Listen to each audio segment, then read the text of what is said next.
Hi kids, I'm going to read you this story called The Empty Pot, and it was recommended by one of our friends named Catherine. All right, The Empty Pot was written and illustrated by Demi, and it was published by Henry Holt and Company, New York.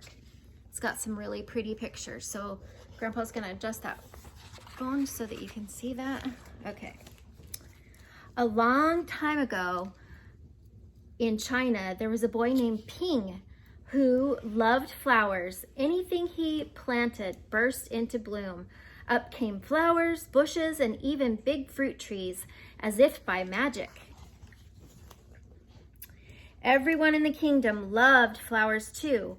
They planted them everywhere, and the air smelled like perfume. The emperor loved birds and animals, but flowers most of all. And he tended his own garden every day. See him? He's out there tending the garden. But the emperor was very old, and he needed to choose a successor to the throne. Who would be his successor? Or who would his successor be? And how would the emperor choose? Because the emperor loved flowers so much, he decided to let the flowers choose. The next day, a proclamation was issued. All the children in the land were to come to the palace. They would be given special flower seeds by the emperor. Whoever can show me their best in a year's time, he said, will succeed me to the throne. The news created great excitement throughout the land. Children from all over the country swarmed to the palace to get their flower seeds. All the parents wanted their children to be chosen as the emperor, and all the children hoped that they would be chosen too. Can't turn the page. When Ping received his seed from the emperor, he was the happiest child of all. He was sure he could grow the most beautiful flower. Ping filled a flower pot with rich soil. He planted the seed in it very carefully. He watered it every day, and he couldn't wait to see it sprout and grow and blossom into a beautiful flower. Day after day passed. Nothing grew in his pot. Ping was very worried. He put new soil into a bigger pot. Then he transferred the seed into the black, rich soil. Another 2 months he waited and still nothing happened. By and by, the whole year passed.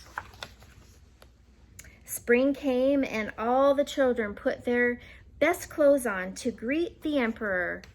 They rushed to the palace with their beautiful flowers, eagerly hoping to be chosen. See all the kids? Ping was ashamed of his empty pot.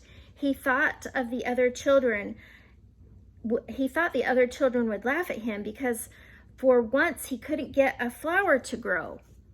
His clever friend ran by holding a great big plant. Ping, you're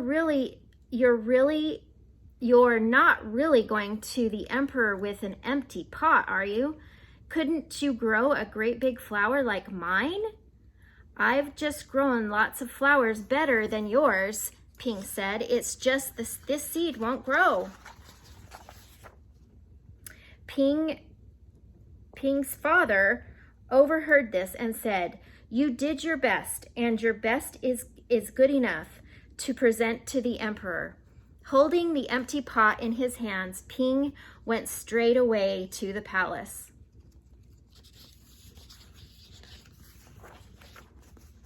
The emperor was looking at the flowers slowly, one by one. How beautiful all the flowers were, but the emperor was frowning.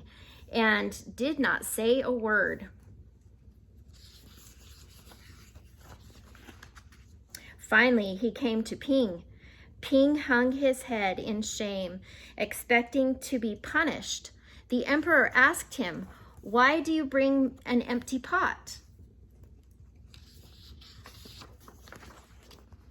Ping started to cry and replied, "I planted the seed you gave me, and I watered it every day, but it didn't sprout. I put it in a better pot with better soil, but it still didn't sprout.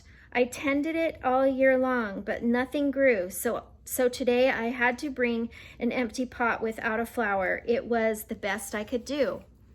When the emperor heard these words, a smile slowly spread over his face, and he put his arm around Ping. Then he exclaimed to one and all, "I have found him. I have found one person worthy of being the emperor. Where you got your seeds from, I don't know, for the seeds that I gave you all had been cooked, so it was impossible for any of them to grow." I admire Ping's great courage to appear before me with the empty truth, and now I reward him with my entire kingdom and make him the emperor of all the land.